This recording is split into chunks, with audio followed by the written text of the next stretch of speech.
சிம்பிளா, ஈஸியா 6 வகையான பிரேக்ஃபாஸ்ட் இல்ல டின்னர் ரெசிபீஸ் பார்க்க போறோம். முதல்ல திணை ஆரஞ்சு சாதம், இல்ல உப்மான்னு சொல்லலாம். 2வது நவதானியங்கள பயன்படுத்தி தோசை பண்ண போறோம். இது வந்து ஹை புரோட்டீன்.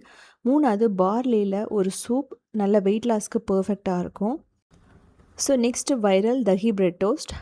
ரொம்ப ரொம்ப சிம்பிளா 2 நிமிஷத்தில பண்ணக்கூடிய ஒரு பிரேக்ஃபாஸ்ட்டுன்னு சொல்லலாம். இதுக்கப்புறம் ப்ரோபயோட்டிக் ரிச்சான ஒரு தயிர் உப்மா. அதுக்கப்புறமா வந்து பார்த்தீங்கன்னா, இன்ஸ்டன்ட் ஊடான் நூடுல்ஸ் பார்க்க சிம்பிளா, ஹெல்தியா திணை ஆரஞ்சு உப்புமா எப்படி பண்ணுறதுன்னு பார்க்கலாம். இதில் வந்து பார்த்தீங்கன்னா, நார் சத்து அதிகமாக இருக்குது. அது மட்டும் இல்லாமல் வெயிட் லாஸ்க்கு ரொம்ப பெர்ஃபெக்ட்டாக இருக்கும். ஆரஞ்சு அப்படிங்கிறது லெமன் மாதிரியே இருக்கும். நல்ல மணமாவும் இருக்கும். இது வந்து பார்த்தீங்கன்னா, தோட்டத்தில் இருக்கிற ஆர்கானிக் ஆரஞ்சுன்னு சொல்லலாம். நல்ல ஒரு டேஸ்ட்டாக இருக்கும் பழுத்தா. ஸோ இப்போ வந்து பார்த்தீங்கன்னா, இதில் ஒரு 2 லெமன் மட்டும் எடுத்துக்கலாம். சாரி 2 ஆரஞ்சு எடுத்துக்கலாம். இதனோட ஜூஸை மட்டும் விதைகள் இல்லாமல் நம்ம எடுத்துக்கணும். உப்புமாவுக்கு ரொம்ப சூப்பராக இருக்கும். அது திணைக்கு வந்து பார்த்தீங்கன்னா, அந்த புளிப்பு சேரும்போது அந்த திணையோட டேஸ்ட்டே இன்னும் அதிகமாகும். நீங்க மார்னிங் செஞ்சீங்க அப்படின்னா, நைட்டு வரைக்குமே கெட்டு போகாது. இந்த ஆரஞ்சு வந்து என்ன வெரைட்டின்னு சொல்லிட்டு நீங்க கமெண்ட் பண்ணலாம். ஸோ இப்போ வந்து இந்த ஜூஸ் எடுத்துடலாம். இப்போ திணை வந்து பார்த்தீங்கன்னா, ஒரு 10 நிமிஷமா நான் ஊற வச்சிருக்கேன். ஒரு 3 தடவ நல்லா கழுவிட்டு, இப்போ நான் 2 கப் திணை எடுத்திருக்கேன். தேவையான காய்கறிகள், அதுக்கப்புறமா நிலக்கடலை எடுத்துக்கலாம். இது குக்கரில் தான் பண்ண போறோம். எண்ணெய் ஊத்திட்டு, நம்ம கடுகு, கடலைப்பருப்பு, உளுத்தம் பருப்பு, ஜீரகம் போட்டு நல்லா ரோஸ்ட் பண்ணணும். இதில வறுத்த நிலக்கடலை, இல்ல அப்படின்னா நீங்க முந்திரி போட்டுக்கலாம். ஸோ கிட்டத்தட்ட ஒரு 2 டேபிள் ஸ்பூன் இருக்கும். நீங்க தோல் எடுத்தும் போடலாம், தோல் எடுக்காமயும் போடலாம். வெங்காயம், அதுக்கப்புறமா பச்சை மிளகாய், கறிவேப்பிலை இதெல்லாம் போட்டுட்டு, இது லைட்டா சாஃப்ட்டா வர வரைக்கும் வதக்குனா போதும். ஸோ இதில வந்து இஞ்சி வந்து 1 டேபிள் ஸ்பூன், பெருங்காயம் ஒரு 1/2 டீஸ்பூன் போட்டுக்கலாம். கட் பண்ணி வச்சிருந்த காய்கறிகள போட்டுட்டு, ஒரு 2 நிமிஷம் மட்டும் லைட்டா வதக்குனா போதும். இது வந்து பார்த்தீங்கன்னா, உப்புமா வேகும்போதே பெர்ஃபெக்ட்டா ரெடி ஆயிடும். இத வந்து பேச்சுலர்ஸ் கூட பண்ணலாம். ஸோ இதில பெரிய மசாலாலாம் நம்ம போட மாட்டோம். ஃபர்ஸ்ட்டு வந்து உப்பு, மஞ்சள் தூள், இது வந்து குழம்பு மிளகாய் தூள். நீங்க வந்து காரத்துக்கு ஏத்த மாரி போட்டுக்கலாம். காரம் நெறைய பிடிக்கும்னு நெனைக்கிறவங்க, நீங்க 1 டேபிள் ஸ்பூன் கூட போடலாம். நல்லா வதக்குனதுக்கு அப்புறமா தண்ணி ஊத்தப் போறோம். தண்ணி அப்படிங்கிறது வந்து பார்த்தீங்கன்னா, 2 கப் திணைக்கு நான் 3 கப் தண்ணி ஊத்துறேன். ஸோ நீங்க வந்து தேங்காய் பால் கூட ஊத்திக்கலாம். ஒண்ணும் பிரச்சனை இல்ல. இது வந்து நல்லா கொதிக்கணும். ஒரு 2 நிமிஷத்துலேருந்து 3 நிமிஷம் நீங்க மீடியம் டூ ஹைலயே வைக்கலாம். ஸோ இந்த ஸ்டேஜில தேவையான அளவு உப்பு வந்து டேஸ்ட்டுக்கு போட்டுட்டு, நம்ம ஊற வச்ச திணைய போட்டுறலாம். இதே மெத்தட் தான் வரகு, குதிரைவாலி, சாமை, பனிவரகு, குலசாமை எல்லாமே. இப்போ நம்ம அந்த ஆரஞ்சோட ஜூஸ் அதையும் போட்டு மிக்ஸ் பண்ணுங்க. ஆரஞ்ச் ஜூஸ் அப்படிங்கிறது ஸ்வீட் கிடையாது. இது வந்து லெமன் மாதிரியே தான் இருக்கும். ஸோ நல்லா மிக்ஸ் பண்ணதுக்கப்புறமா மூடி போட்டுட்டு, கிட்டத்தட்ட ஒரு 3 விசில் மீடியம் ஃப்ளேம்ல வச்சீங்க அப்படின்னா, ரொம்ப பெர்ஃபெக்ட்டா ரெடி ஆயிடும். ஒண்ணோட ஒண்ணு ஒட்டாது. அதே சமயம் வந்து பார்த்தீங்கன்னா, காலையில செஞ்சீங்கன்னா நைட்டு வரைக்குமே கெட்டு போகாது. சட்னி, ஊறுகாய், சிப்ஸோட கூட நீங்க எடுத்துக்கலாம். ஸோ இது நார் சத்து மிக்கது அப்படிங்கிறதுனால, நமக்கு வந்து ரொம்ப ரொம்ப நல்லது கூட. சின்னவங்கலேருந்து பெரியவங்க வரைக்கும் எல்லாருமே சாப்பிட்லாம். இது வந்து வெயிட் லாஸ் அப்படின்னு வரும்போது, வீக்லி 3 டேஸ் நீங்க எடுத்துக்கிறது ரொம்ப நல்லது. சிம்பிளா, ஈஸியா 5 நிமிஷத்துல தஹி பிரெட் டோஸ்ட் பண்ண போறோம். இது வந்து பார்த்தீங்கன்னா, மார்னிங் பிரேக்ஃபாஸ்ட், டின்னர் ஸ்நாக்ஸா கூட எடுத்துக்கலாம். நல்லா சாஃப்ட்டா இருக்கும். ஃப்ரெஞ்ச் டோஸ்ட் மாதிரியே தான் இருக்கும். இது வந்து ஒரு கம்ஃபர்டபுளான ஒரு பிரேக்ஃபாஸ்ட்டுன்னு சொல்லலாம். கம்ஃபர்ட் ஃபுட்டுன்னு சொல்லலாம். இது செய்யறதுக்கு குறைவான டைம் தான் ஆகும். இதுக்கு வந்து பார்த்தீங்கன்னா, 3 டேபிள் ஸ்பூன் தயிர் எடுத்துக்கலாம். திக்கான தயிர். இதில தேவையான ஸ்பைசஸ் மஞ்சள் தூள், மிளகாய் தூள், சாட் மசாலா, ரோஸ்டட் ஜீரகத்தூள், உப்பு. நல்லா மிக்ஸ் பண்ணுங்க. ரொம்ப முக்கியம். உப்பு அதிகமா போட்டுறக்கூடாது. ஏன்னா பிரெட்லயுமே உப்பு இருக்கும். கொஞ்சம் தான் போடணும். இல்லன்னா நீங்க ஸ்கிப் பண்ணிடலாம். இத அப்படியே வச்சுட்டு, ஒரு பிரெட் எடுத்து இதில டிப் பண்ண போறோம். அவ்வளோதான். சிம்பிளான வேலை தான்.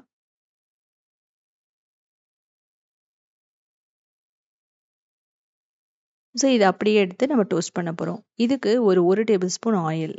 அதுக்கப்புறமா கொஞ்சம் கடுகு, கறிவேப்பிலை. தேவைப்பட்டா நீங்க பட்டர் கூட போட்டுக்கலாம். இப்போ பிரெட்ட வச்சு 1லேருந்து 2 நிமிஷம் தான். இந்த தயிர்லயே வந்து பார்த்தீங்க அப்படின்னா, கேரட், அதுக்கப்புறம் முட்டைக்கோஸ், கேப்சிகம், வெங்காயம் எல்லாமே துருவி போட்டு நீங்க பண்ணலாம். பீட்ரூட் கூட நீங்க போடலாம். ரொம்ப சிம்பிளான ஒரு ரெசிபின்னு சொல்லலாம். தயிர் இருக்கிறதுனால ரொம்ப ரொம்ப நல்லது கூட வயித்துக்கு. 2 நிமிஷத்துல பண்ணிடலாம். தயிர் அப்படிங்கிறது வந்து பார்த்திங்கன்னா ப்ரோபயாட்டிக். அதனால் அல்சர் இருக்கிறவங்க, அசிடிட்டி இருக்கிறவங்க எல்லாருமே இதை வந்து செஞ்சு சாப்பிட்லாம். எக்லெஸ் அப்படிங்கிறதுனால ரொம்ப ரொம்ப சாஃப்டாகவும் நிறைய ஃப்ளேவரோடையும் இருக்கும். நம்ம கடுகு தாளிக்கிறதுனால வந்து பார்த்திங்க அப்படின்னா ரொம்ப ரொம்ப ஹெல்த்தியானது. சிம்பிளாக ஹெல்த்தியாக பார்லி சூப் எப்படி பண்ணுறதுன்னு பார்க்கலாம். பார்லியில் வந்து பார்த்தீங்க அப்படின்னா விட்டமின், மினரல்ஸ், ஃபைபர்ஸ் எல்லாமே ரொம்ப அதிகமாக இருக்குது. குழந்தைகளுக்கு அடிக்கடி நம்ம கொடுக்கலாம். இதுக்கு வந்து பார்த்தீங்கன்னா 1 கப் பார்லி எடுத்துக்கலாம். இதை வந்து நல்லா வாஷ் பண்ணணும். இதில் வந்து பார்த்தீங்கன்னா வெயிட் மேனேஜ்மெண்ட்டுக்கு ரொம்ப பர்ஃபெக்டாக இருக்கும். ஒரு 3 தடவை இதை வாஷ் பண்ணிவிடுங்க. ஈவினிங் டைமில் கொடுக்கலாம். நம்ம குளிர்காலத்தில் குழந்தைகளுக்கு கொடுக்கலாம். இது தண்ணியை கம்ப்ளீட்டாக வடிச்சிட்டு இந்த பார்லியை வந்து பார்த்தீங்கன்னா நைட்டு ஃபுல்லாக ஊற வச்சிடலாம். அப்போ தான் இது நல்லா சாஃப்டாக ஊறும். இல்லை அப்படின்னா நீங்கள் ரோஸ்ட் பண்ணலாம். ஆனால் ரோஸ்ட் பண்ணுறத விட நீங்கள் ஃபஸ்ட்டு ஊற வச்சிட்டிங்கனாவே ரொம்ப நல்லது. ஈவன் நீங்கள் வெயிட் லாஸ் அப்படின்னு போகும்போது கூட இதை நீங்கள் எடுத்துக்கலாம். ஒன்றும் பிரச்சனை இல்லை, நல்லாவே இருக்கும். உடச்சி காட்டுறேன் எப்படி இருக்குன்ட்டு. பஞ்சு போல தான் இருக்கும் பார்லி. இப்போ நம்ம குக்கரில் தான் சூப் பண்ண போகிறோம். இதுக்கு எண்ணெய் ஊற்றிட்டு பூண்டு போட்டு நல்லா வதக்குங்க. இதில் வந்து எண்ணெய் இல்லாமல் நீங்கள் பட்டரோ நெய்யோ எது வேணாலும் போட்டு பண்ணலாம். இதில் வெங்காயம், இஞ்சி, பச்சை மிளகாய், கேரட், பீன்ஸ், நீங்கள் கேப்சிகம் கூட போட்டுக்கலாம். எந்த வெஜிடபிள் இருக்கோ உங்களுக்கு பிடிக்குதோ, உருளைக்கிழங்கு இதெல்லாம் கூட நீங்கள் போட்டு பண்ணலாம். சூப்புக்கு வந்து நல்லாவே இருக்கும். இது சிம்பிளான சூப் அப்படிங்கிறதுனால நீங்கள் கேரட்டும் பீன்ஸ் மட்டும் போட்டால் போதும். இதுக்கு உப்பு தேவையான அளவு போட்டுக்கலாம். நல்லா வதக்கணும். அந்த கிறிஸ்பினஸ் இருக்கணும். இப்போ ரெட் சில்லி ஃப்ளேக்ஸ், அதுக்கப்புறமா பார்லி போட்டுட்டு ஒரு 2 நிமிஷம் மட்டும் லைட்டாக வதக்குங்க. அது அந்த எண்ணெயோடு சேர்ந்து வதங்கினா ஃப்ளேவர் டேஸ்ட் எல்லாமே நல்லாயிருக்கும். இதில் கார்ன்ஃப்ளவர் ஸ்லரி அதெல்லாம் ஊற்ற மாட்டோம். ஏன் அப்படின்னா பார்லிலேயே அந்த திக்னஸ் இருக்கும். நம்ம ஜவ்வரிசி மாதிரி தான். ஜவ்வரிசி, சோளம் இது மாதிரி தான் இருக்கும். இதுக்கு தேவையான அளவு தண்ணி ஊற்றிக்கலாம். கிட்டத்தட்ட ஒரு 2½ கப் தண்ணி ஊற்றிக்கலாம். இல்லை அப்படின்னா 3 கப் தண்ணி கூட நீங்கள் ஊற்றிக்கலாம். அதாவது உங்களுக்கு சூப் எந்த அளவுக்கு வேணும், தின்னா வேணுமா திக்காக வேணுமா அப்படிங்கிறத நீங்கள் முடிவு பண்ணிக்கணும்.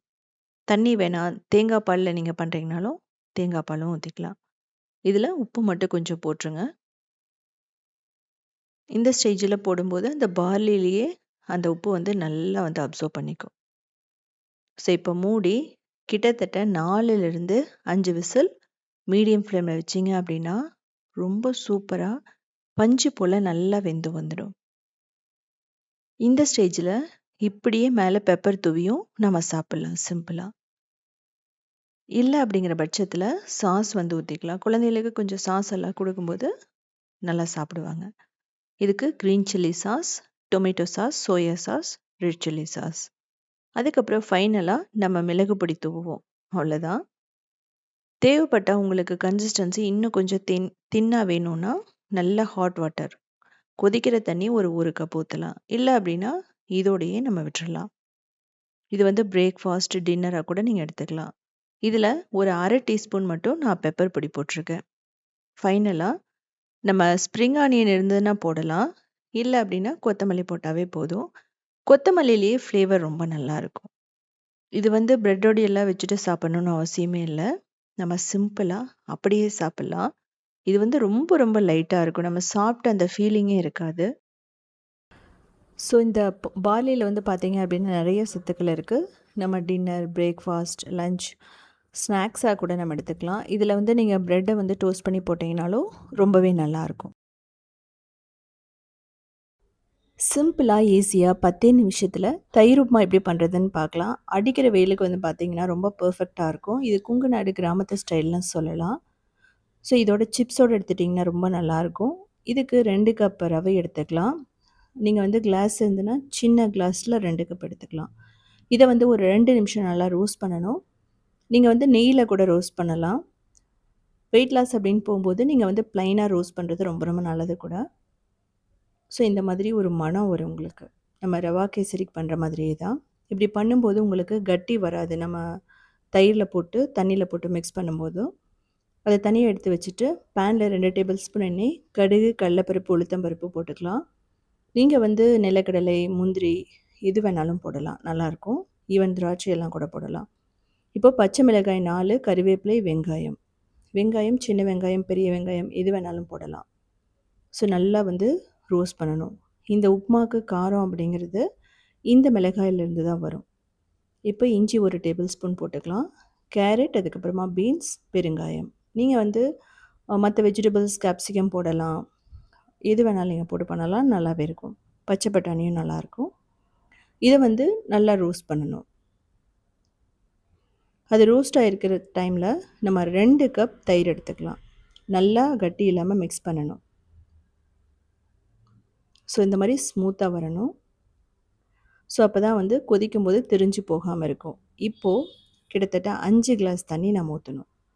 ஸோ மொத்தமாக 2 கப்புக்கு வந்து பார்த்தீங்க அப்படின்னா 7 கப் தண்ணி தேவைப்படும். நீங்கள் வந்து தண்ணி, தயிர் எதை மிக்ஸ் பண்ணாலுமே. ஸோ மொத்தமாக தயிரோடு சேர்த்து 7 கப். இப்போது தேவையான அளவு உப்பு போட்டுட்டு நல்லா மிக்ஸ் பண்ணிக்கணும். இதுலேயே உப்பு போட்டிங்க அப்படின்னா உப்புமாக்கு நல்லது. இந்த ஸ்டேஜில் நான் உப்பு போடுறது வெஜிடபிள்ஸ்க்காக. ஸோ நீங்கள் ரெண்டையுமே பார்த்துக்கணும். பிகினர்ஸ்க்காக நான் சொல்கிறேன். இப்போது சிம்மில் வச்சுருங்க. இல்லைனா அடுப்பை ஆஃப் பண்ணிவிட்டு இந்த மோரை ஊற்றுங்க. ஊற்றிட்டு என்ன பண்ணணுன்னா, நீங்கள் லோ மீடியம் ஃப்ளேம் வச்சுட்டு இதை லைட்டாக கொதிக்க விடணும். ஸோ கொதித்து வரும்போது அப்பப்போ லைட்டாக கிளறி விட்டீங்க அப்படின்னா திரிஞ்சு போகாமல் இருக்கும். ஹை ஃப்ளேமில் மட்டும் வச்சிட வேணாம். ஸோ மீடியம் பர்ஃபெக்டாக இருக்கும். ஸோ உப்பெல்லாம் பார்த்துட்டு அது கொதித்து வரும்போது சிம்மில் வச்சுட்டு நம்ம ரவையை ஆட் பண்ணணும். ஸோ இந்த ஸ்டேஜில் நீங்கள் ரவையை போடும்போதே ஜென்டலாக மிக்ஸ் பண்ணிக்கிட்டே இருக்கணும். ஸோ அப்படின்னா உங்களுக்கு கட்டியே வராது. அதுக்கப்புறமா நீங்கள் ஒரே ஒரு நிமிஷம் மட்டும்தான் மிக்ஸ் பண்ணணும். ரொம்ப நேரம் வந்து பீட் பண்ணலாம் கூடாது. மிக்ஸ் பண்ணிவிட்டு அப்படியே மூடி வச்சிடணும். அடுப்பை ஆஃப் பண்ணிவிட்டு தான் மூடி வைக்கணும். இல்லை அப்படின்னா இது ரொம்ப கெட்டியாயிடும். ஆஃப் பண்ணிவிடுங்க. ஒரு 5 நிமிஷத்துக்கு அப்புறம் பார்த்தீங்கன்னா பர்ஃபெக்டாக ரெடி ஆகிருக்கும். ஸோ அப்படியே பார்க்கும்போதே சாப்பிடணும் போல் இருக்கும். அதுவும் நீங்கள் வெயில் காலத்தில் ரொம்ப சூப்பராக இருக்கும். சிப்ஸு, ஊறுகாய் எது வேணாலும் நீங்கள் வச்சு சாப்பிட்லாம். அதாவது அசிடிட்டி இருக்கிறவங்க கூட கண்டிப்பாக இதை சாப்பிட்லாம். இதே மாதிரி ஸோ இதிலேயே பாயில் பண்ண நீங்கள் கேரட் போடலாம். அதுக்கப்புறம் பீட்ரூட்லேருந்து ஆரம்பித்து நிறைய பச்சை பட்டாணி எல்லாம் கூட நீங்கள் சேர்த்திக்கலாம். சிம்பிளாக ஈஸியாக ஊடா நூடுல்ஸ் எப்படி பண்ணுறதுன்னு பார்க்கலாம். 10 நிமிஷத்தில் பண்ணிடலாம். அதுவுமே நம்ம ஹோட்டல் ஸ்டைலில் பண்ண போகிறோம். ஒன்றோட ஒன்று ஒட்டாமல் நல்லா உதிரியாக பண்ண போகிறோம். குழந்தைகளுக்கு ஸ்நாக்ஸாக கொடுக்கலாம், பிரேக்ஃபாஸ்ட்டு, டின்னருக்கு எடுத்துக்கலாம். இதான் வந்து பார்த்திங்கன்னா ஊடா நூடுல்ஸ். ரொம்ப ஹெல்த்தியானது. இதுக்கப்புறமா வெஜிடபிள்ஸ் எடுத்துக்கலாம். கேப்சிகம், கேரட், அதுக்கப்புறம் கேபேஜ் எடுத்துக்கலாம். நீங்கள் எந்த வெஜிடபிள் வேணாலும் எடுத்துக்கலாம். அதுக்கப்புறம் வெங்காயம், பூண்டு, பச்சை மிளகாய். இப்போது சாஸ் அப்படின்னா soya sauce, tomato sauce, chilli sauce, அதுக்கப்புறம் க்ரீன் சில்லி சாஸ். நீங்கள் வந்து சிஸ்வான் சாஸ் கூட எடுத்துக்கலாம். ஸோ இதெல்லாமே ரொம்ப முக்கியம் இந்த ரெசிபிக்கு. ஒரு பவுலில் தண்ணி ஊற்றிக்கலாம் தேவையான அளவு. உப்பு, ஒரே ஒரு டீஸ்பூன் ஆயில் மட்டும் போட்டு ஊடா நூடுல்ஸை வந்து போட்டுட்டு 5 நிமிஷம் நம்ம வேக வைக்கணும். இது வந்து நல்லா வேகணும். அதே சமயம் ரொம்ப கொலன்னு விடக்கூடாது நீங்கள், அப்போ ரொம்ப ஸ்டிக்கி ஆகிடும். ஸோ செக் பண்ணலாம். ஸோ இன்னும் ஒரு 3 நிமிஷம் வெந்தது அப்படின்னா பர்ஃபெக்டாக ரெடி ஆகிடும். ஸோ இந்த ஸ்டேஜில் நம்ம தண்ணியை கம்ப்ளீட்டாக வடிச்சிட்டு கோல்டு வாட்டரில் வந்து நம்ம வாஷ் பண்ணணும். அப்போ தான் வந்து பார்த்திங்கன்னா அந்த ஸ்டிக்கினஸ் எல்லாம் போகும். நீங்கள் எல்லா நூடுல்ஸ்க்குமே இதே ப்ரொசீஜர் தான். ஸோ உங்களுக்கு பார்த்தா தெரியும், முன்னாடி போட்டதோட நல்ல பெருசாக இருக்குது அந்த நூடுல்ஸ். ஸோ இப்போ பேனில் எண்ணெய் ஊற்றிட்டு இதில் பூண்டு, பச்சை மிளகாய் போடுவோம். நல்லா ரோஸ்ட் பண்ணணும். வெங்காயம், ஒரு வெங்காயம் பொடியாக கட் பண்ணியும் போடலாம், இல்லை அப்படின்னா அப்படியும் போடலாம். ஸோ இந்த பூண்டெல்லாம் வந்து ரொம்ப ப்ரௌன் ஆகணும்னு அவசியமே இல்லை. இஞ்சி தேவைப்பட்ட 1 டேபிள் ஸ்பூன் போடலாம். இதெல்லாமே வந்து பார்த்திங்கன்னா ஆப்ஷனல் தான். காரம் வேணும் அப்படின்னா அதிகமானது கூட மிளகாய் போடலாம். இப்போ இதுக்கு தேவையான வெஜிடபிள்ஸ் வந்து போட்டுட்டு மீடியம் டு ஹையில் வச்சுட்டு நல்லா வந்து ரோஸ்ட் பண்ணணும். ஸோ உங்களுக்கு எக்ஸ்ட்ரா ஃப்ளேவர் வேணும்னா எக்ஸ்ட்ரா வந்து ப்ரோட்டீன் வேணும் அப்படின்னா பன்னீர் ஆட் பண்ணலாம். அதுக்கப்புறமா வந்து பார்த்திங்கன்னா சிக்கன், எக்கு கூட நல்லாயிருக்கும். இதுக்கு தேவையான ஸ்பைசஸ் போடணும். இதில் வந்து மஞ்சள் தூள், மிளகாய் தூள், கரம் மசாலா தூள், ரெட் சில்லி ஃப்ளேக்ஸ், பெப்பர் தூள், உப்பு. அவ்வளோதான். மஞ்சள் தூள் வந்து நீங்கள் ஆட் பண்ணிடாதீங்க, அது வந்து ஃப்ளேவர் வந்து மாற்றி விட்டுரும். காரத்துக்கு ஏற்ற மாதிரி நீங்கள் எல்லாமே ஆட் பண்ணிக்கலாம். இது வந்து எப்போவுமே மீடியம் டு ஹையில் தான் வைக்கணும். அதே சமயம் நீங்கள் தண்ணி ஊற்றி வந்து வேக வச்சிடக்கூடாது. அதனோட டேஸ்ட்டு ஃப்ளேவர் மாறிடும். அதுக்கப்புறம் கிறிஸ்பினஸும் போயிடும். ஸோ இப்போ சாஸ் அப்படிங்கும்போது உங்களுக்கு soya sauce, tomato sauce, chilli sauce, green chilli sauce எல்லாமே ஆட் பண்ணணும் நம்ம. இதெல்லாமே ஒரு 2 டேபிள் ஸ்பூன் நீங்கள் ஆட் பண்ணிக்கலாம். ஆட் பண்ணிவிட்டு 1 நிமிஷம் மட்டும் நல்லா வந்து இதை வதக்கணும். ஸோ உங்களுக்கு வதக்கும் போது என்னாகும் அப்படின்னா அந்த ஃப்ளேவர் இதில் இறங்கிடும். இந்த ஸ்டேஜில் தேவைப்பட்ட தண்ணி ஸ்ப்ரிங்கிள் பண்ணலாம், ஒரு 2 டேபிள் ஸ்பூன். இப்போது இது நல்லா வதங்கினதுக்கப்புறமா நூடுல்ஸை போடுவோம். நூடுல்ஸை போட்டு மீடியம் டு ஹையில் வச்சுட்டு நல்லா நீங்கள் வதக்கணும். இது வந்து ஹக்கா நூடுல்ஸ், நார்மல் மேகி இதே மாதிரி தான் உங்களுக்கு. இது வந்து ஃப்ளேவர் நல்லாயிருக்கும். கிடைக்கல அப்படின்னா நார்மல் நூடுல்ஸில் பண்ணி பாருங்கள். இதில் தேவைப்பட்டதுன்னா எக்ஸ்ட்ரா சோயா சாஸ் நீங்கள் இப்போ கூட போட்டுக்கலாம். ஸோ இதில் வந்து எக்ஸ்ட்ரா வேணும் அப்படின்னா நீங்கள் வந்து பன்னீர்லேருந்து ஆரம்பித்து எக்கு எல்லாமே வந்து ப்ரோட்டீன் ரிச்சானது, இதெல்லாமே நீங்கள் ஆட் பண்ணலாம். பச்சை பட்டாணியை வேக வச்சு போட்டாலுமே ரொம்ப ரொம்ப நல்லாயிருக்கும். ப்ரோக்கலி நல்லாயிருக்கும். முட்டைக்கோஸ் வந்து பார்த்திங்க அப்படின்னா பர்பிள் முட்டைக்கோஸ் இல்லாமல் நீங்கள் அந்த ஒயிட் முட்டைக்கோஸ் கூட போட்டு பண்ணலாம்.